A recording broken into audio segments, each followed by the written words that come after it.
lined up the top stars from Hollywood and from all over the world to entertain you on a giant screen with a few colorful motion pictures you've been hearing about and reading It's about. showtime, folks. Enjoy the show. We're delighted to have you with us. They're driving theater. You'll find something to please you to add to your evening's enjoyment. Is pleased to bring you our feature presentation.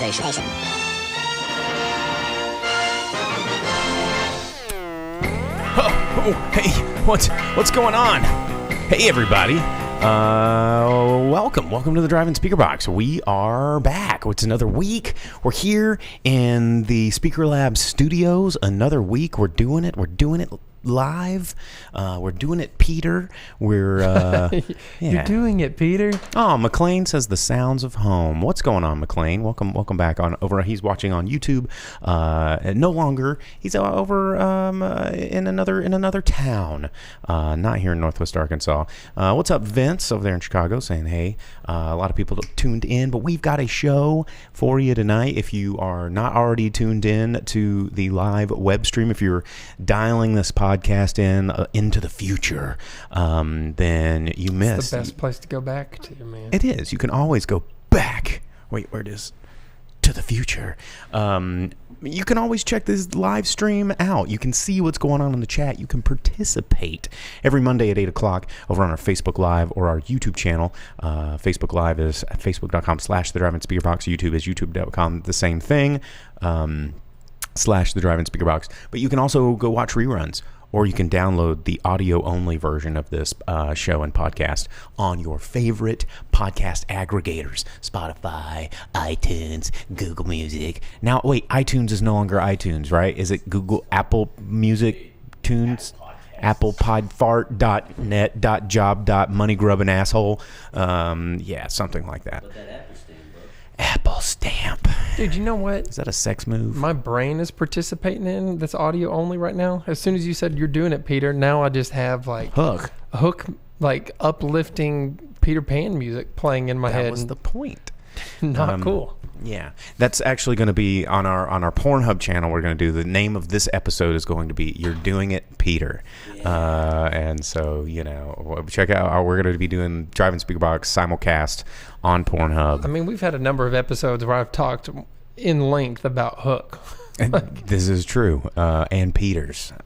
So yeah, there you go.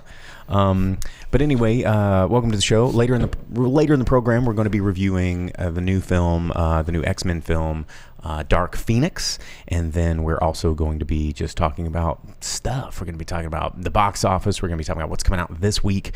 We're going to be talking about all that jazz like we normally do. So thanks for tuning in. But let's start with a little bit of news. I think we may have talked about this last week. I don't know, but we were just talking about it just now, and I said, hold up, conversation stop. Let's wait until we get the mics on to talk about this. Canceling Swamp Thing. DC is losing their damn minds and canceling Swamp Thing after one episode. On their own streaming service. Like, how do you're like, oh, this is ours, completely ours, on our streaming service, and we don't want it after one episode. I know. I mean, they're still going to finish out the season. They've already made it. They're going to air it. But they've said that it's canceled after this first season, which is just asinine. And it's just like The Tick, old Patrick Warburton Tick. It was canceled before they ever put it on the air.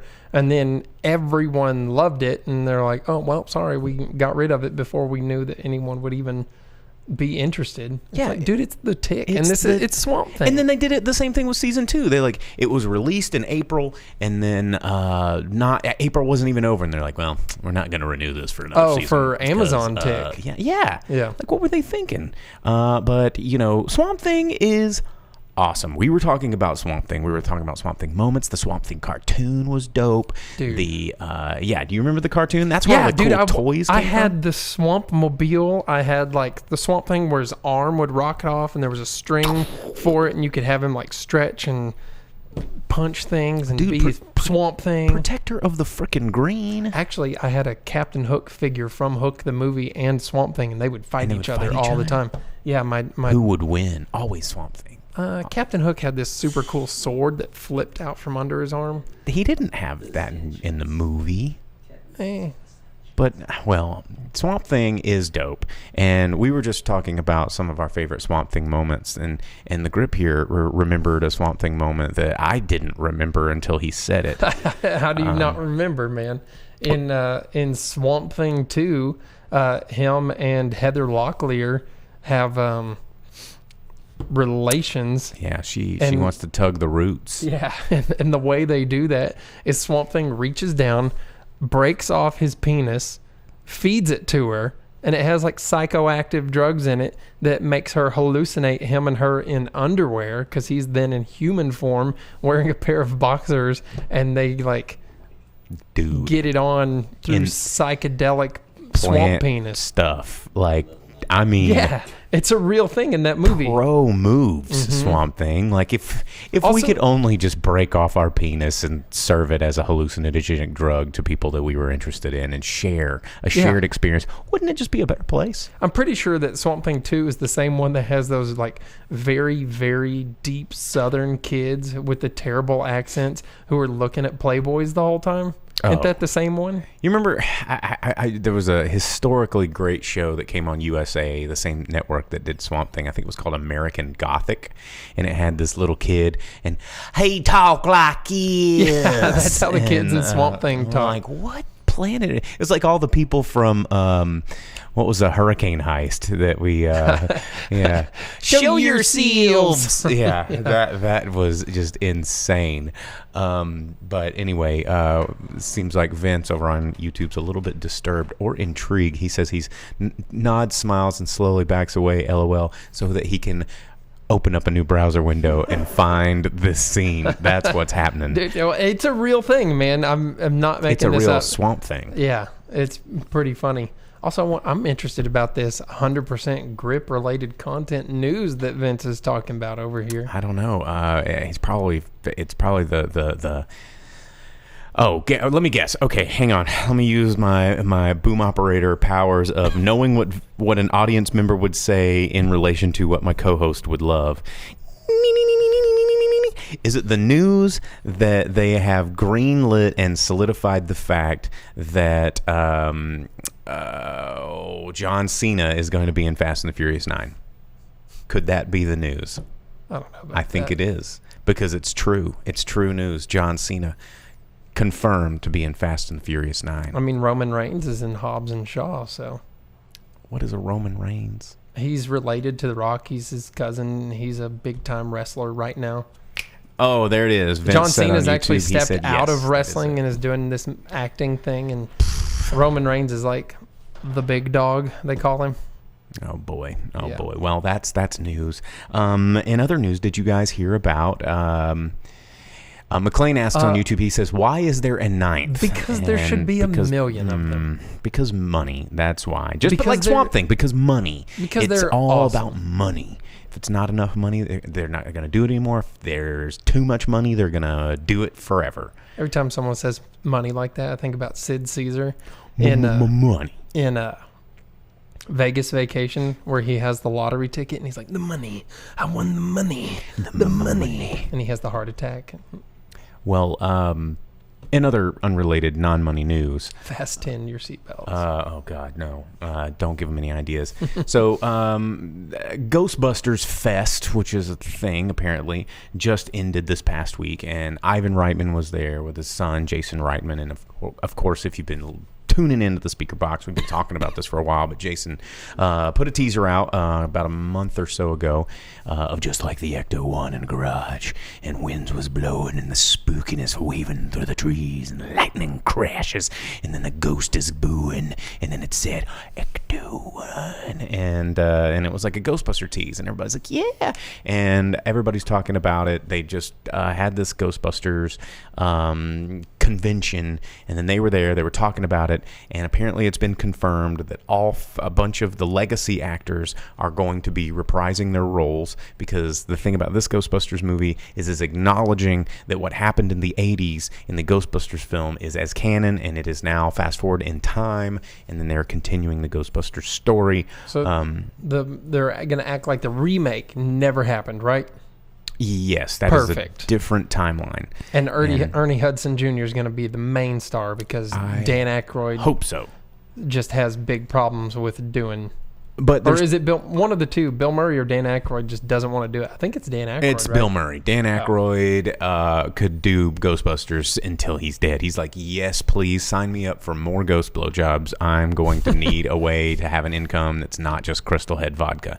But Sigourney Weaver has signed on. He has his blues radio show. The trick will be Rick Moranis because he's very much retired from acting. But and of course Harold Ramis because he's dead. But here's some interesting things, though. This is what I was getting at, is the Reitmans were in an interview. They were showing that they wanted to get a hold of, they contacted Sony, and they said, hey, Sony, we need access to the original dailies from the original Ghostbusters film. Is that something that we can get? And for those of you that don't know what dailies are, I'll give you a little bit of that behind the scenes boom operator film knowledge. And every day on a film set, the crew goes through, especially back in the day when they were filming with film, but you have an on-set kind of editor that is going through and taking these and kind of doing really rough cuts and to try and build the scene so that the director and producers and everybody involved can kind of see where the filming is going, because you can't just like film 9 different angles of a scene and then go, oh, let's play that scene, and then you see the scene as it was meant to be. So you make these things called dailies, and at the end of a day, the editor takes a lot of the best cuts, the one that they're like, oh yeah, print, which they don't say anymore, but directors just go, all right, that's the one, moving on. And they take those and they edit them into rough daily cuts, and then they sit down with the team and they review those, and they go, oh, okay, yeah, that was cool, that was bad, we might need to do this, we may need to reshoot this. They get mailed to the studio so that the big execs can be like, well, this movie looks like it's doing fine, or they're like, nope, hate it, gotta step in and ruin it. It needs John Cena. Yeah. And so they wanted access to all of these dailies, which means all the cuts that didn't work, all the cutting room floor bits, all the everything. And they re-edited some scenes, and they showed this at Ghostbusters Fest. There's actually some footage of it online, which is kind of funny, some alternate takes of lines that we all already have committed to heart. But what I think is interesting, and Jason Reitman said that they're doing this for a very special reason that they can't talk about. I think they're going back through this footage to use archival footage that we've never seen, to do fresh flashbacks, to do reference pieces in the new film of things that happened in the Ghostbuster world that we've never seen. So re-editing that content, and also they can rebuild characters from dialogue and doing facial renders and using this. So I think we might see a ghost Egon. They've already kind of done a lot of that in the Ghostbusters video game, which is getting a third release also. Because they're whatever you call redoing a video game. Yeah, because it came out on like 360 and PlayStation 3. They re-released it. And then now they're going to release it again with another HD update. But it used a lot of story that was in the original scripts that they cut out of the movies, characters that were going to be in the original script, the original look of Gozer, the Gozerian. So yeah, it's all supposedly considered canon. So, and it's actually a very good video game. I have it. It is. It's excellent. I've only played the original one. What was it, like GameCube or Xbox One that it came out on, or something like that? 360 and PS3, bro. No, I thought it came out on something earlier. I don't know. Well, I played that first one, and it was pretty good. Yeah, not the top-down one, but like the third person. I did also like the old original Nintendo and Sega Ghostbusters game. Those were also tight. But in addition to that, other cool Ghostbusters-related thing is that, Elmer Bernstein's Ghostbusters film score is absolutely fantastic. Dude, playing Ghost Spangler. Yeah, that's what I'm saying. Ghost Spangler. But Elmer Bernstein's score is quite possibly one of the coolest. Like, it's like pretty awesome. And there was never a full, like, super release of it done, and never a remaster. I mean, I have, like, because driving Speakerbox, obviously, I'm this kind of nerd, I reconstructed it through a lot of, like, weird Laserdisc rips and all this kind of stuff. So I had the complete score. But for the first time ever, they have released the full score. Streaming, you can get it online, and with unreleased tracks that are also very, very good. So it's also headed to CD and vinyl, another re-release that has been remixed and remastered, which is very awesome, and you can check that out right now. I think it's out on Spotify and other places that you get music, so highly suggest you listen to it. Normally, in old drive-in Speakerbox, when we were on the radio, we would just say, let's listen to a couple of those jams, but since we no longer have the radio station broadcast license to play music like that, then our podcast will get flagged by Elmer Bernstein and his like thug crew, even though I'm pretty sure he's dead. His ghost thug crew. But anyway, so Ghostbusters news, that's kind of neat. Not sure if you heard about it or not, but there it is. What else? Oh, releasing some photos of Bill and Ted's daughters getting casted in the new Bill and Ted movie. Yeah. I don't know if you saw that.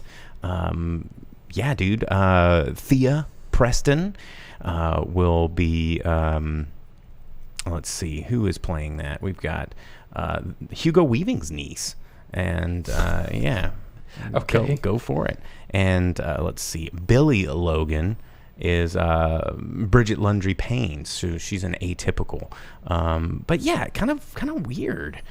Samara Weaving and Bridget Lundy Payne. Well, I saw that when they released the names of the daughters, I was like, oh, that's pretty funny that they named them after each other. Yeah. Like, oh, you're my best friend. We've been through death together and all of time. Oh, I named my daughter after you. Yo, Billy? Oh, cool. Yeah. And no, I like that. You know how I made my daughter, dude? 69. 69 dudes. Yeah. With the princesses. Yeah. Whoa. What number are we thinking of, dudes? 69 Yeah. dudes. Don't forget to wind your watch, bro. Best time travel movie ever. But it's good to see. Whoa, hell, what? Hey, Whoa. Yeah, dude. Are you serious? I'm absolutely serious. What? Yeah. Yeah. Fight me. Bill and dude, Wild Stallions forever. Yeah, dude, be excellent to one another, but And party on, dude. Best time travel movie It's ever? up there. It's up there, my dude. Oh yeah, up there, but I mean you're putting it up above Terminator. Yeah. Above Back to the Future. See? Okay, it's probably tied with Back to the Future. Above Yeah, exactly. Above all that other stuff Yeah. that you can't think of. You damn right it is. Because it's, dude, Bill and Ted. Let's see. Any other bits of news that I wanted to talk about? Man, it's just... You're saying it's better than Avengers Endgame Part 2? Unreal. Absolutely. Without question. Yeah, Time Cop. Come on, man. That's a good one. Vince, not like in Goonies and now referencing Time Cop. You're broken. And Time Bandits is also a great movie, and McClane knows, I think he's using that against me because he knows my absolute affinity for all things Terry Gilliam. But still, Bill and Ted's, dude. Let's see. Did y'all hear about the Blockbuster Video board game that's coming out just in time for every bit of 90s cash grab nostalgia? Is it like Game of Life, and sometimes you'll hit a space and it's like, oh, you forgot to turn it in and you have to pay a late fee? You didn't rewind your video, bro. Minus $1. Or it's like, oh no, the double aughts hit and you're out of business. Yeah, Like, exactly. It's a time travel video game too. Man, let's see. Was there anything else that I wanted to talk about? Speaking of Back to the Future, Back to the Future, the musical, just released its first song. You can listen to it online if you care about that. Yeah, if you want to go back in time.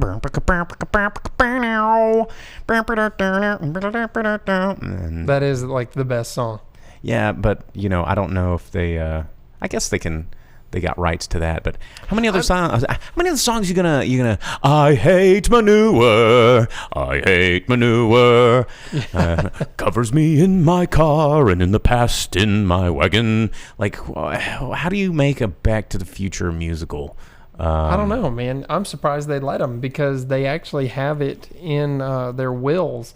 The creators of the movie that sequels and remakes will never happen. Cannot happen. But a musical's different. I guess. They did make that Telltale video game that's like an official sequel, Which is actually that pretty cool. Zemeckis endorsed and helped write, and it's very good. It's an official sequel to Back to the Future where Marty goes all the way back in time. Great Scott! Yeah, to where Doc is a teenager, and it's super good. And it has the voices of help me out here, dude. Doc, Reverend Jim, Christopher Lloyd. There we go. Yeah. Does it have Michael J. Fox? No. Oh, well, yeah. Vince says the nostalgia for Blockbuster seems so high, I think that if they came back in a small way, people would like it.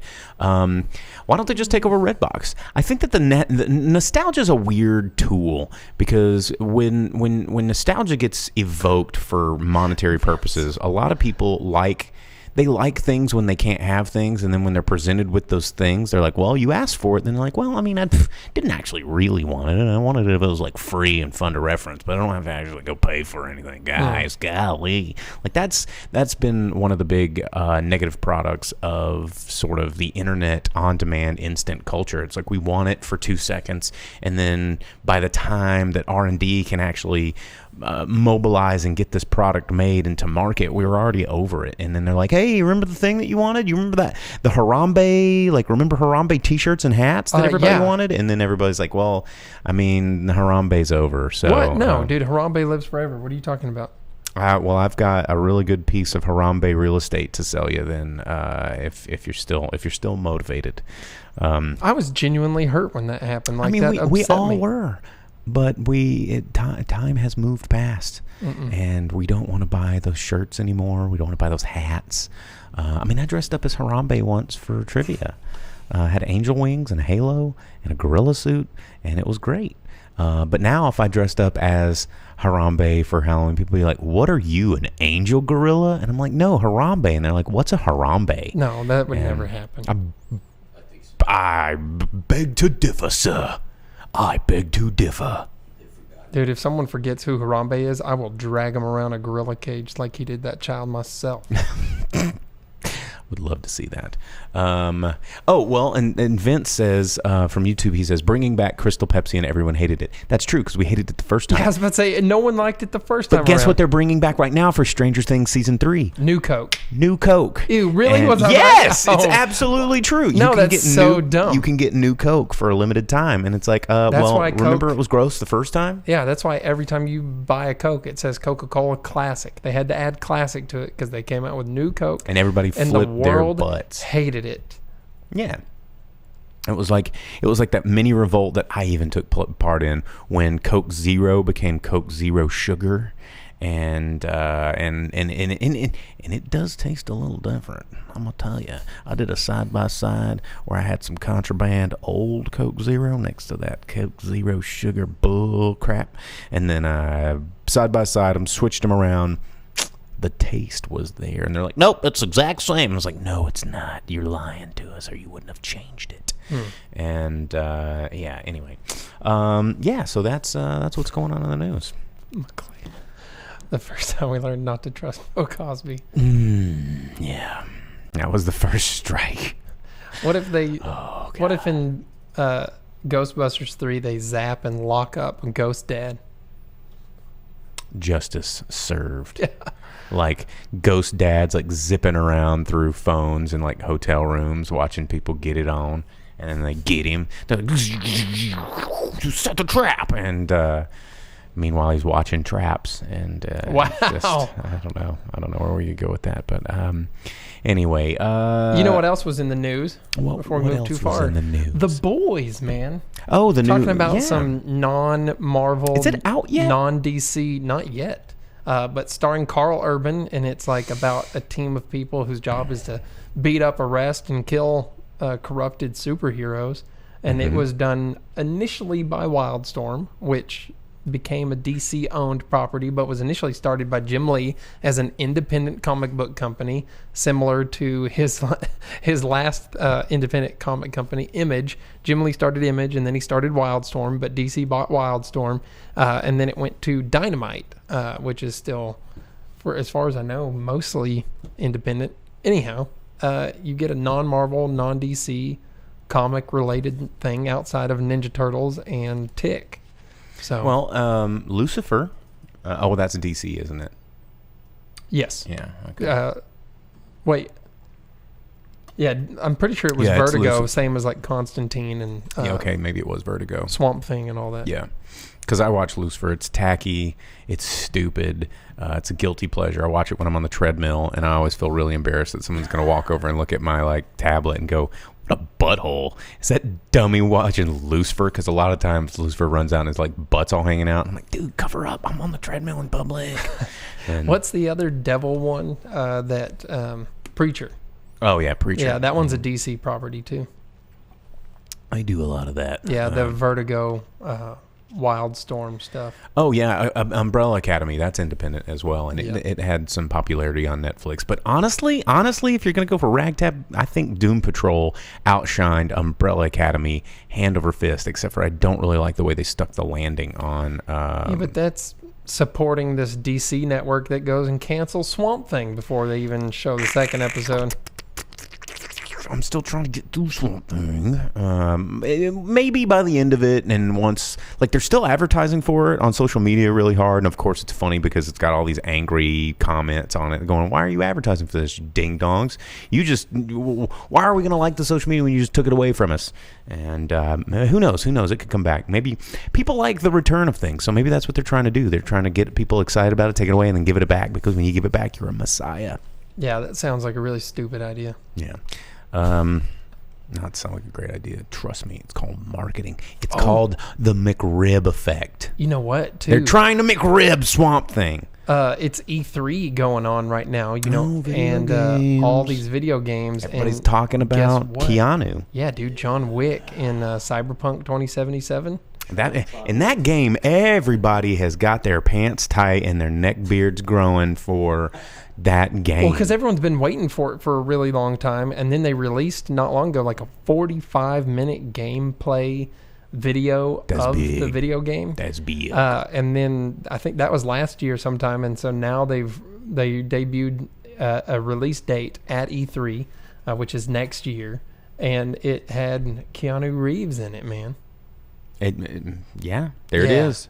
There he is right there, looking just like John Wick. Yeah, with John Robo Wick. hand. Whoa. Also, John Wick's in that. Blue pill.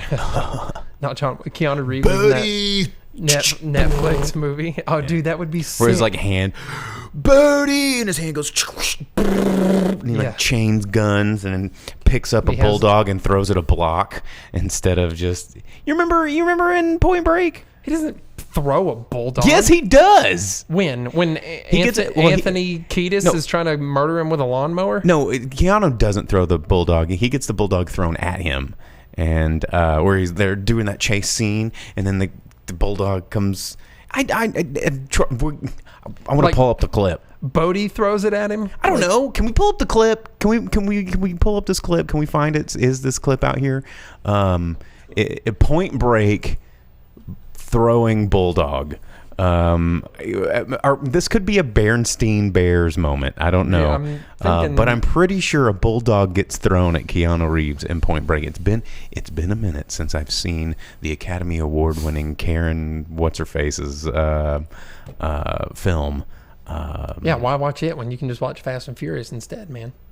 Because Catherine Bigelow, the Academy Award-winning Catherine Bigelow, did not direct Fast and Furious. She did direct Point Break. Man. Keanu Reeves punts dog. That can't be it. No, Point Break, dog throw. I mean, I don't know if you can look up movie scenes on YouTube. I don't know these things. Oh, there it is. Oh, there it is. Can we roll the clip? Is it underneath our 20-second, before we get in trouble license? Here we go. I mean, see, Keanu Reeves punts dog. Here we go. Check it out. Bring on the good times. And then boom. Appreciate He's like, oh, this dog. And then he's like, huh? Goes back, grabs that dog. Yeah, it just throws the dog. And he's like, oh, this dog. And then he just punts it out of the way. No, there's no way. Boop. Right there. There it is. I told you I wasn't crazy. Maybe it's been fully edited out of every version I've ever seen because that's awful. I told you it wasn't crazy. There's no way. Yeah, this gets this. Okay, so I was wrong. It wasn't a bulldog. It looked more like a Rottweiler. It was a pit bull. Or a pit bull. It looked like not a And so that's when he's chasing Bodhi, and Bodhi's in the president mask and everything. Yeah, and said what? I didn't see it in the Oh, Vince, I didn't see your comment. I'm sorry. But anyway, there we go. Let's move on. Let's talk about news. Let's talk about movies that are coming out this week, because there are a bunch of movies that are coming out this week. Coming out in theaters this week, June 14th, 2019. We have some big ones. We have some small ones. We'll start with the small ones. We'll work our way up. A little comedy coming out with Jim Gaffigan this week called Being Frank. It's about a normal father's family. His life is turned upside down when his son discovers he has another family. Jim Gaffigan at it again. And so it's called Being Frank, and it is coming out if you're into comedies. Let's see what else. Also from director Jake Scott. This is kind of got me a little curious, because Jake Scott doesn't direct movies very often, and Jake Scott, kind of an odd dude. Like, he wasn't really known for a lot of stuff. I think Black Rain in 1989 and Aliens 3 he did, and then the last movie, Aliens 3, the good one. The good one. And then I think his magnum opus was 1999's Plunkett and McLean. Now, Jake Scott was a guy that's known for doing a lot of music videos and video shorts, but not really any feature-length films. But Plunkett and McLean was actually quite good. It was a weird sort of alternate timeline period piece set in I want to say like Renaissance UK, and maybe not Renaissance, maybe like 18th century UK, and it's about these two gentlemen highwaymen, and it has Johnny Lee Miller and who's that other guy I really like? I don't want to have to use the internet, but I might have to. The guy that he was Ducky in The Beach. Robert Carlyle. Robert Carlyle, who's in Ravenous. Pretty cool movie. But then after that, like, he went dark. He totally went dark. You didn't see a lot of Jake Scott. And so this is a new feature-length film from Jake Scott, which is kind of odd.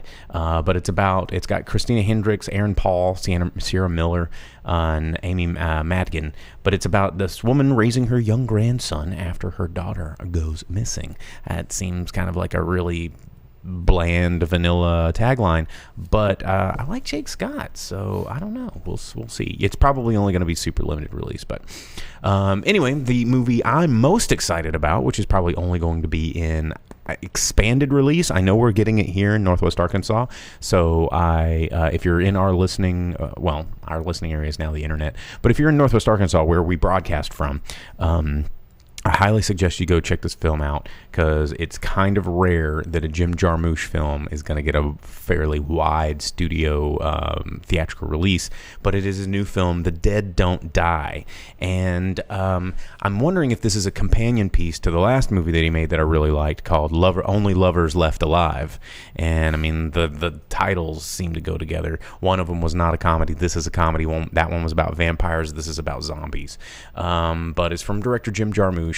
Some people really hate him. Some people really love him. I'm one of those guys that really likes this Jim Jarmusch. He's a little bit out there. If you've never seen Lovers Left Alive, fantastic vampire movie. It is in my top 5 favorite vampire movies. It is not scary. It is not even that interesting. It's just a slow, weird, slow burn about sort of the solitary sadness that comes with being immortal, and it's pretty cool. So anyway, it's got Bill Murray, Adam Driver, Alyssa App, like a lot of people talking about this movie mainly because it's Bill Murray and zombies. So there's another 20 famous people in it too. Oh yeah, there's tons of famous people in this movie. So I'm very excited about. And as Vince said on YouTube, he says watch Dead Man. It's a film that Jim Jarmusch did with Johnny Depp, and it's actually pretty good. It's a little out there, so it's not for everyone, especially if you're like, oh, I love Johnny Depp, man. Pirates of the Caribbean is rad. You're not probably going to like Dead Man, but it's a great film. Also coming out, the two bigger heavy hitters that are going to probably dominate the box office. First up is from director Tim Story. It is the sequel in the Shaft franchise, just simply called Shaft. Again, just like the last two. I was about to say, what was the first? The first one was called? It's called Shaft. Shaft. And the second one I think was maybe Shaft 2. Yeah, I think so. And so this is not a reboot. It is a sequel. I don't know why they didn't call it Shaft 3, but it is Samuel Jackson. I mean, it's got maybe that's like a ploy to get more people to watch it, because if they see 3 and they're like, oh, I didn't watch the last 2, then that could be entirely possible, honestly. But and with so many movies being remade and having to put the year behind it to differentiate them, like, so now there'll be 3 Shafts, where you have Shaft, and then Shaft 2000, and then Shaft 2019. Yep, exactly. But the last 2 are sequels. So the last one was Samuel Jackson is John Shaft II, and of course everybody knows the original John Shaft, who's played by Richard Roundtree and is a total OGBA. Was the Sam Jackson Shaft supposed to be a sequel to? Yes. The original? He's the son of Richard, and Richard Roundtree is actually in the original Shaft movies as his dad. Yeah, did you not know that? It was actually not bad. Do they talk about Shaft Goes to Africa? Shut your mouth. They only talking about the non-Shaft Goes to Africa movies. But that one has the better soundtrack. It really does. It really, really does. Dude, Shaft Goes to Africa, the soundtrack is banging. And in fact, most of those film scores from those crazy blaxploitation cinema era is some of the best film music, hands down. Like, it's so good. But this brings in Jesse T. Usher as John Shaft Jr., who seems to be a bit of a pacifist, so they're going to probably play with that joke line where, you know, Richard Roundtree and Samuel Jackson, of course, like, you know, solve things with guns and violence first, ask questions later. I think Jesse T. Usher is kind of like, I don't believe in guns. And they're like, how are you, our son?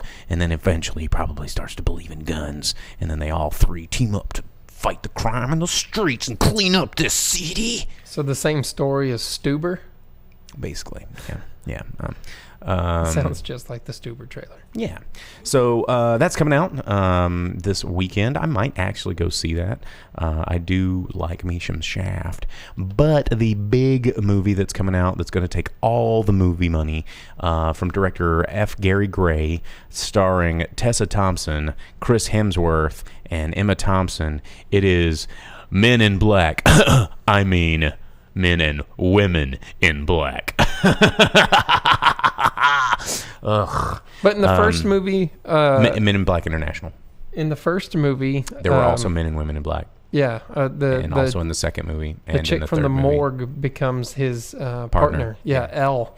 Yeah, but of course, you know, she just became a partner and was treated as an equal, and everything was normal, and they didn't make a big fanfare about it because, you know, equal.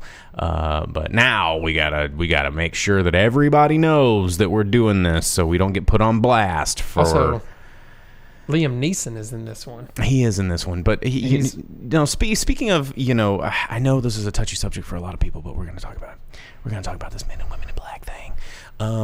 We're gonna, you know. Well, yeah, McClane, but they had to get Patrick Warburton in there and bring Kay back. Yeah, I mean, you know, they have these storylines. Who knows where the storyline's going to go? But here's the thing. You know, I think that Hollywood, and I understand what they're doing. I understand that, you know, inclusion is really important right now, and it is. I do not disagree. If you listen to the show, we try to get you to these movies. We try to get you to, you know, the way that the diversity and inclusion happens in film is when we pay for it. This movie business is like a box of Hostess Twinkies. When we stop eating the Hostess Twinkies, they discontinue the Twinkies. And then everybody's like, well, now I want Twinkies. And I go, but no one was eating Twinkies. We were giving you exactly what you wanted. And they're like, but now we don't have Twinkies, so we want Twinkies. You're the Twinkie. You took away our Twinkies. Include more Twinkies. And then they were like, well, Hostess were like, well, shit, okay, well, if that's what you want, we'll give you more Twinkies. Here you go. And we're like, okay, good. Now we got our Twinkies again, and we're going to stop eating them. We're going to stop making a big deal about it. But that's kind of what's happening right now in film. It's just like everybody's marching around. But the way that we get this all the time is if we pay for it, you guys. All you got to do is pay for it. You know, if you want to see a movie with a rich, diverse cast, they get made literally all the time. Guess what? Don't pirate them. Pay for them on Amazon. When they come out in the theater, go buy a ticket and go sit in the theater. Don't wait for it to leave theater so you can rip it at your friend's apartment. Like, that's how inclusion disappears. Is they're like, well, the only way we're going to sell tickets is if we put Chris Pratt and Chris Pine, Tom Cruise, and all these people that ever make a big spectacle about it, and you're going to go pay. You'll pay for that, dude. But for whatever reason, reason, all of them in one movie. My point exactly. And so the thing is if you want this stuff to happen, don't just sit and point fingers.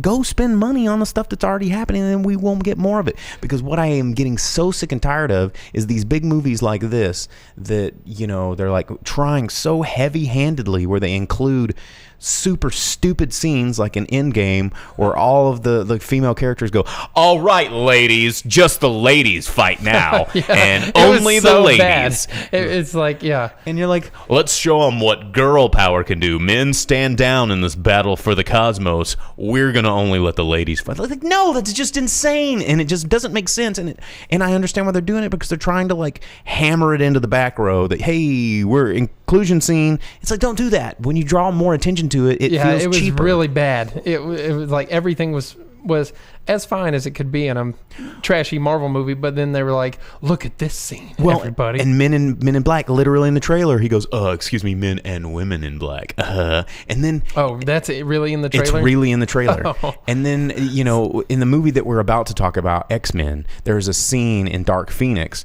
where Raven comes up and she goes, you know what, Charles? You know what? Why don't you just call it X-Women? Because we're the ones doing all the work around here. Yeah. And it was like... And it felt so out of place. But the main characters were Jean Grey, Storm, Mystique, whatever Jessica Chastain's character's supposed to be. Like of the Shar Empire or whatever it's... Shar. Who knows? Yeah, but, you know, it's not the Shi'ar. Not the Shi'ar. Not an alien that anyone would know. But yeah, it's like those scenes... When you draw so much attention to it, it just is strange and it feels weird and it feels clunky. And what happens is it gets polarizing, and you're doing the movement less justice than you would just including things like it's normal and commonplace, because it is normal and commonplace. Like, let it be normal instead of pointing out how, look at how not normal it is. We're doing this thing that you say is not normal, but we're doing it. We're cool. And, you know, just let it be. And then go see the movies that do it. And then we'll all be happy. And it's gonna be good. But anyway, so Men in Black International coming out this weekend. Let's talk about X-Men. Now that we're talking about X-Men, now that we're talking about the scene, Dark Phoenix just came out. Dark Phoenix. And I love how they're advertising this, and we talked about it last year. The culmination of 19 years of X-Men. No, it wasn't. No, it was barely culmination of the last movie that happened. And this is the problem with the X-Men. Just like, you know, I don't want to repeat a lot of what I said last week. I would much rather you go and download last week's podcast or watch the video from last week about how, you know, I describe the problem with the X-Men universe not necessarily being that the content isn't quite there and they don't have a lot to work with, but it started the evolution of comic book films before cinematic universes were commonplace and before we were comfortable with things like space travel and aliens and superheroes and capes, although I'm still not comfortable seeing Beast for whatever reason. He just looks silly every time. Well, and Kelsey Grammer Beast looks silly. This Beast looks silly. But Kelsey Grammer Beast was something that I, as an X-Men fan, needed. No, I did too. And as long as he had stayed in the office doing like research, I would have been okay with Kelsey Grammer Beast. But once he started fighting... Okay, he does have one of the most awful scenes that I made fun of relentlessly when that movie came out, where he like jumps and he does like this thing and he like freezes and it looks like an action figure in a pose that someone picked up, lifted, and moved over and sat down where he's supposed to be. Yeah. Because the wire physics were just off and bad. And so, you know, X-Men is a product. It was a sacrificial lamb to really kind of give us this weird renaissance / apocalypse of comic book Armageddon that we have gotten ourselves into in the film world.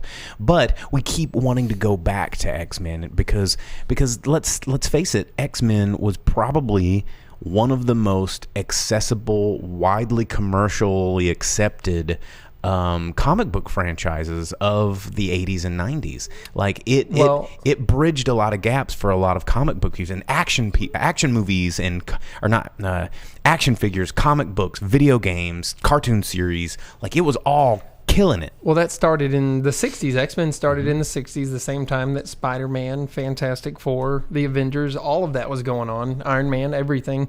But as of, the 90s, late 80s and 90s, X-Men was the most popular comic book on the face of the planet. Mm-hmm.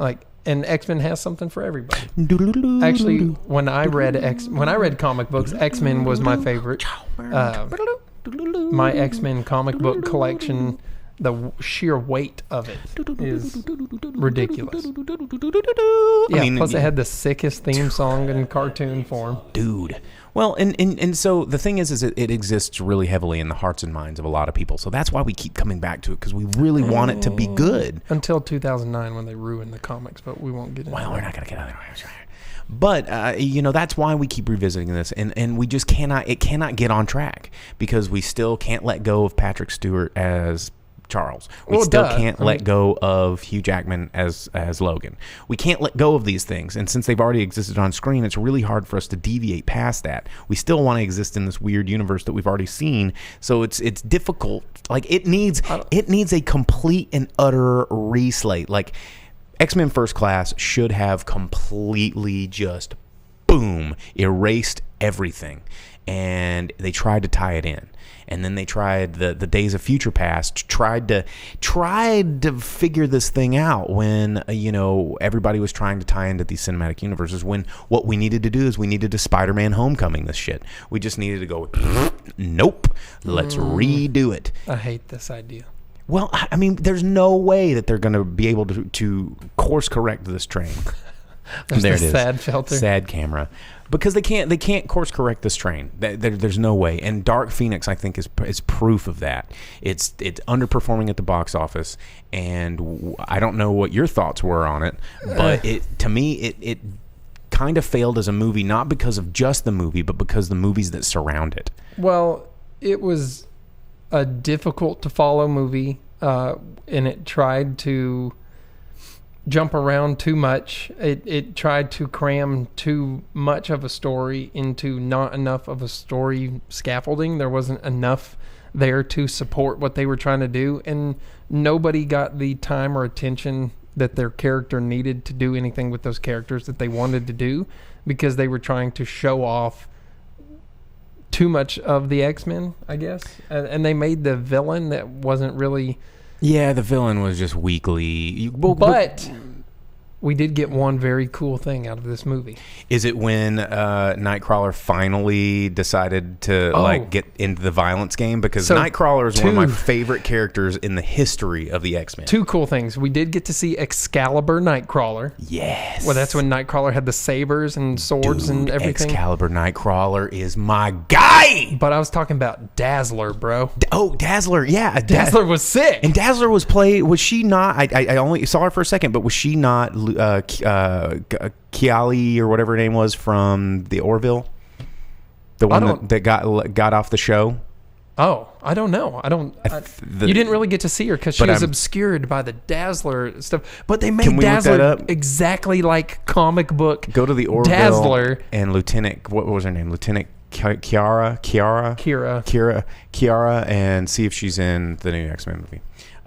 Dude, but that was the only comic book accurate portrayal of a character, and it was like, oh, look at that, there's an X-Men looking exactly the way the X-Men's supposed to look, with powers the exact same way that the X-Men's supposed to have. And that was kind of cool. And seeing a live action Dazzler made her a lot better than the comics or cartoons ever portrayed her, because she was actually like a pop star and she was dancing and singing and had the light show. Vince said that House and Sage, it was her. So I know I saw that cute face. I was ooh, I know her. That's super cool, man. I was like, that was the one part of the movie I was like, oh, sick. That's like, Dude, real X-Men stuff here. My heart skipped a beat when we got to see a little bit of Excalibur style Nightcrawler. Yeah, no, I got super excited about it that too. He's like, oh, I'm gonna grab these knives and be Nightcrawler. So if you're gonna do this reboot thing that you want, that's what you need to have.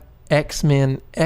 So, and here's the thing that the movie did right. Let's talk about that because we're on this because there's a lot of things the movie did wrong. But the thing that I think that why people want to keep going to see the X-Men and return to the X-Men, and one of the things that I really enjoyed about this movie is, if we separate this movie in acts, like the first act, the second act, but then the third act, I actually really enjoyed, and it was the moment when they all started being X-Men, because one of the things that I think the X-Men always seems to succeed in is when they fight as a team. It is something that they have never been able to, in my mind, in my opinion, execute with the Marvel Cinematic Universe as it is with the Avengers, is because watching the Avengers fight is freaking boring. Literally everyone flies or shoots lasers. Like, that's what it is. It's just a bunch of lasers and lasers and lasers and lasers and maybe a couple karate guys. Like, that's it. It's like Black Panther's karate guy alongside of Captain America's karate guy, and then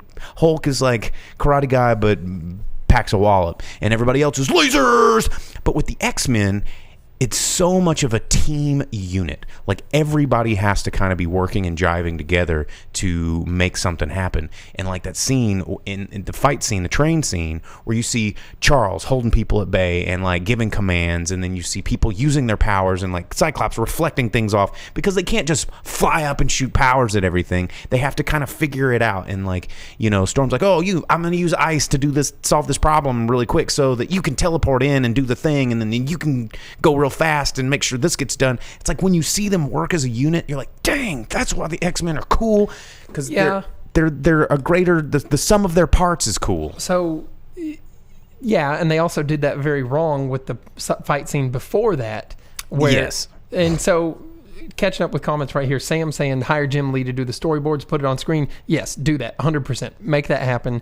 That would be a great X-Men movie. Do an Onslaught, though, that's not going to work. Too big of a villain, too difficult to explain for people that aren't super involved in X-Men, or just played way too much Marvel vs. Capcom. They really need to redo the Sentinel storyline. Yeah, they didn't do Sentinels justice, but that's getting to this movie. In the fight scene, in one of the two big fight scenes of the movie, they have these mutants there that are just fodder for the most part, but you're talking about Dreadlock guy and mysterious don't explain the powers girl. Ugh. So they have these mutants and they don't tell you what their powers are.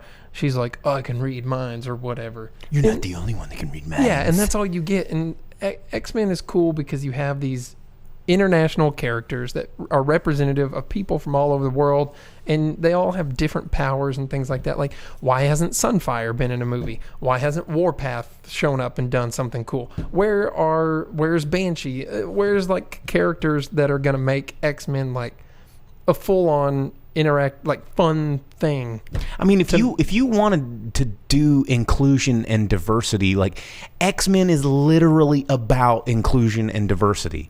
Like the everything about it is about, looking past our differences and finding the good in our differences. And why do we screw it up every time? Well, that's part of, I think, why people like the Deadpool movies, is because its representation of the mutants and the X-Men are kind of what people are wanting. You get Deadpool the way that Deadpool should look and be. You have Negasonic Warhead, teenage Negasonic Warhead, and they did Colossus better in Deadpool than they did in X-Men. Right, yeah. So, I mean, you get things like that where you're like, oh, yeah, that's X-Men. Mm-hmm. And then in the X-Men movies, they're like, oh, this is Mystique. She has scales for unknown reasons. And Beast is a moody boy instead of a super smart, like, cool Beast. Yeah. Like, was it Bryan Singer who did the first couple of X-Men movies? And it's just, he set the tone for these movies, and they haven't ever let go of that Singer vibe, except Logan. Like, Logan was like a good X-Men movie. It was a really good X-Men movie. And because, like, a lot of what we're saying, like, these mutants were represented the way that mutants needed to be done. Yeah. Logan, you mainly had Professor X, Logan, X-23, and then a little bit of Caliban. Yeah, but he a little bit wasn't. of Caliban. He wasn't like full on But Caliban the way he should have been. You know, this movie just tried to be, again, one of the things that I think it's... Yeah, dude, Steve Buscemi is Morph. That would have been sick, except Morph was a cartoon-only character. Yeah, he only came from the animated series. Yeah. Kind of like Harley Quinn, but not as popular. But, you know, this movie, I think, proved something that Thor and Thor Dark, whatever, the one that we all forget about, proved is that people don't want to see serious, and Spider-Man, or not Spider-Man, Superman, Batman versus Superman have all proven that audiences just, I don't think, are quite ready for serious comic book live action movies. Okay, I was about to say, bro, DC... No. The animated stuff is awesome. In fact, I just watched Justice League Dark last night, and so many people get murked on that. Oh, yeah, because I was like, Constantine and Swamp Thing? Sign me up. Yeah, but there's no Swamp Thing. That's what they don't tell you. It made me so mad. But Batman does put the fear into death, because like those death rays are after Batman, and he like scares them off. He's just like, boo. And they're like, huh? But, you know, DC Animated has got this seriousness down, because I think a lot of that, when you're watching an animated program of all these crazy, fantastical things, it's a little bit easier to just slip into that. But when you see a guy wearing Beast makeup, or, you know, Jennifer Lawrence dressed like Mystique, and you're trying to have like a somber moment, it just it's weirder, you know, and it's harder to just like slip away into it. And so I think that's why Marvel Cinematic Universe has leaned so heavily into comedy, is because it's easier to laugh at it and with it than it is to like want to cry and want to feel and want to, you know, experience the emotions that these stories could really be bringing to the table. The parts of Dark Phoenix that kind of took you out of it was when they tried to force comedy in there with with like Quicksilver. His only purpose in the movie was 3 bit spots. Quicksilver. Yeah.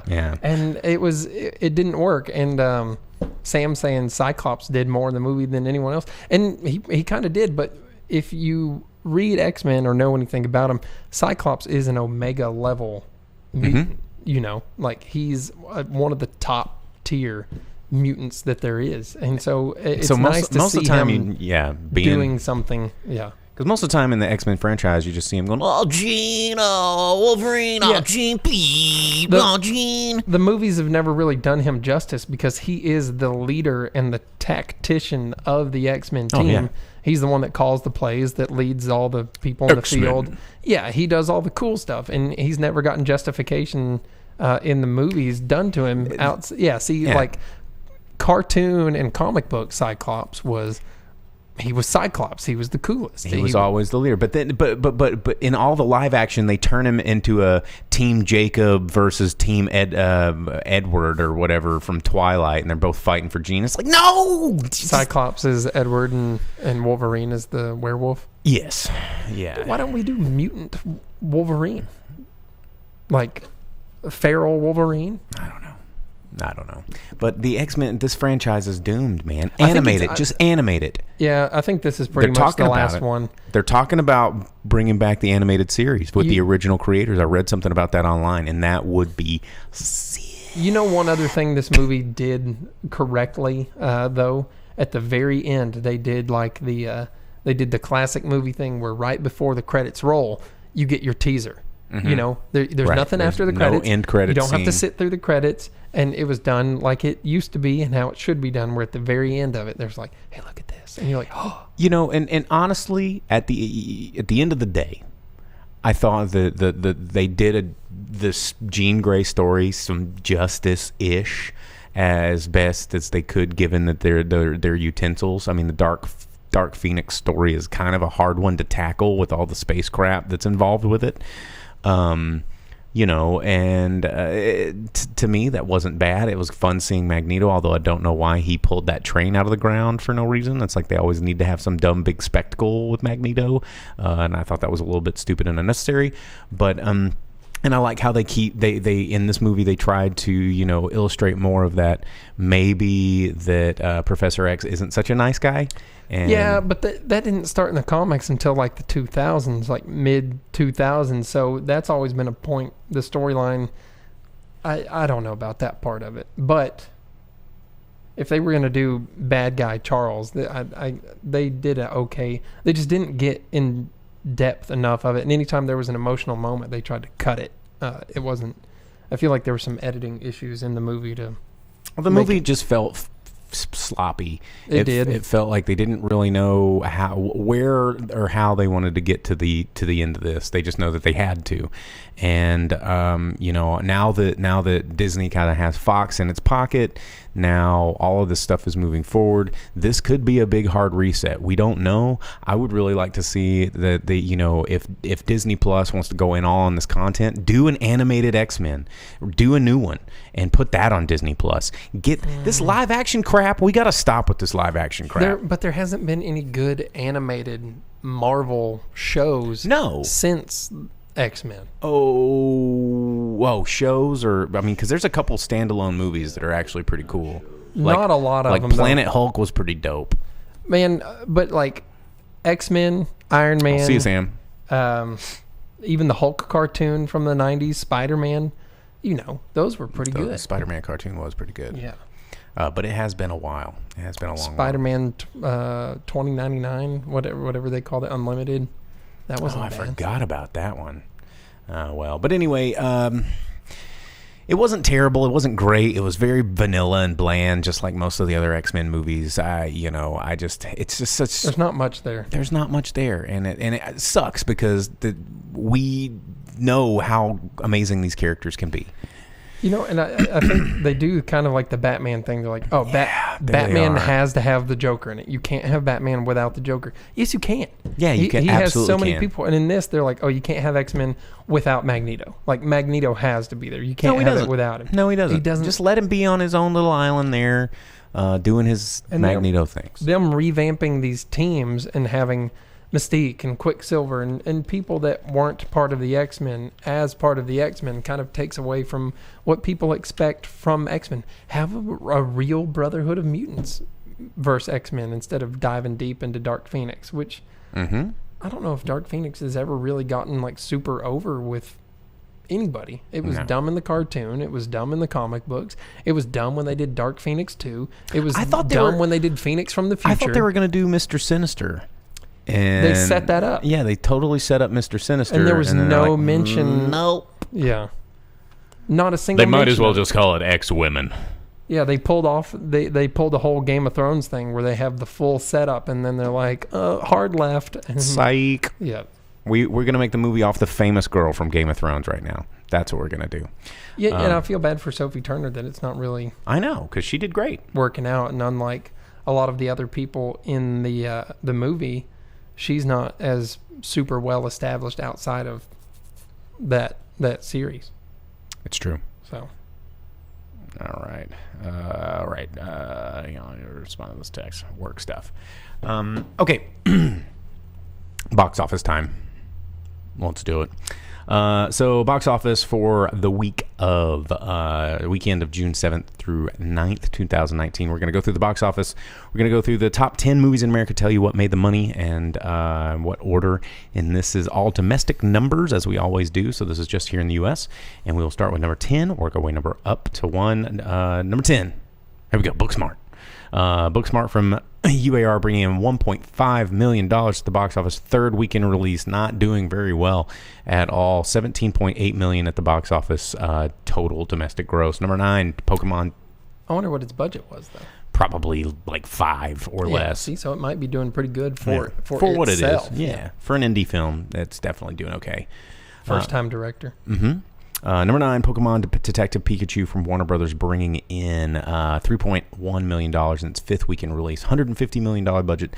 Still not quite making it over to that mark yet, but $137 million domestically, but it's doing very well in the foreign market.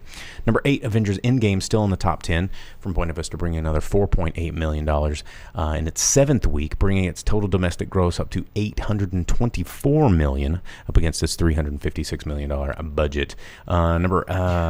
Yeah. Female Superbad. Yeah, exactly. Yeah, gender swap. What do we got here? We got number 7, John Wick Chapter 3, Parabellum from Lionsgate, bringing in 7.4 in its 4th weekend release, bringing in $138 million. That's a lot. John Wick. Yeah, man. it's killing it. Probably, I think, the highest grossing John Wick movie now. Even though it's the worst one. Yeah, go figure. Number 6, Ma from Universal, bringing in $7.8 million in its 2nd week release. $5 million budget has brought in $32.7 million at the box office.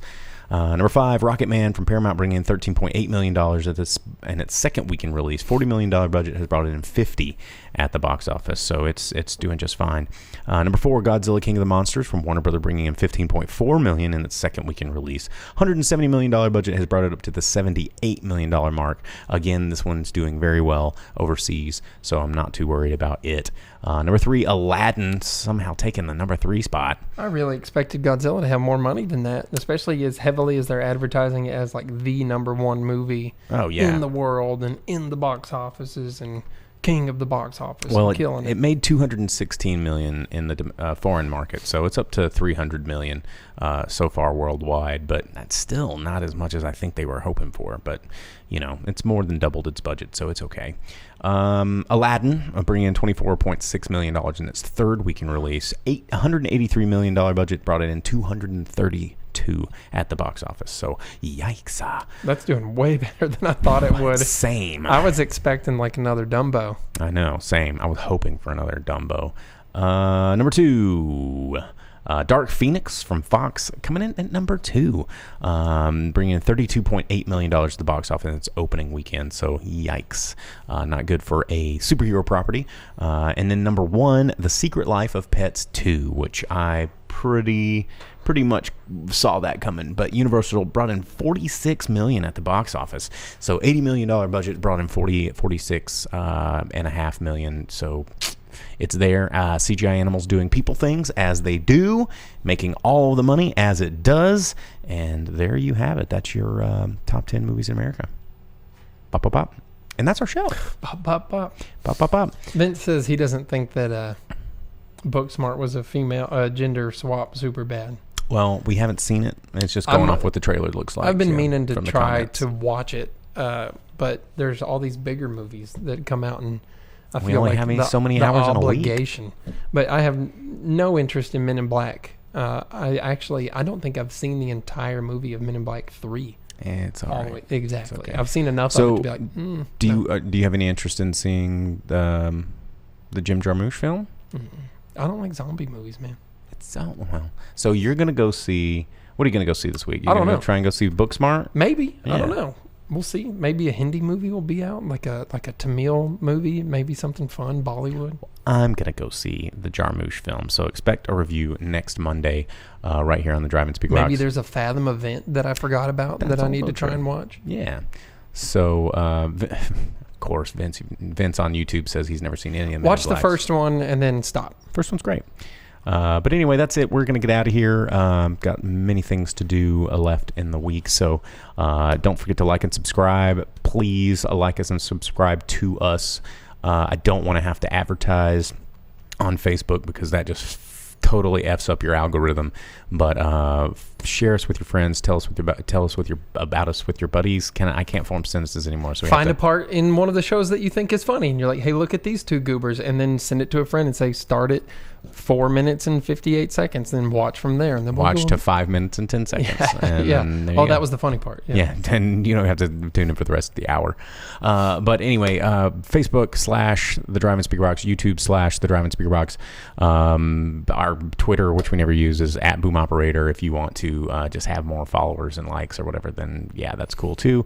But Spotify, Apple Music Podcasts, Google Music Podcasts, whatever the hell they call it these days, it's always changing, it's always evolving, but we're always here. So check us out and show us some love, and we will see you guys next week. Yeah. All right. Thanks, guys. I'm Boom Operator. I'm the Grip. This is Drive and Speaker Box.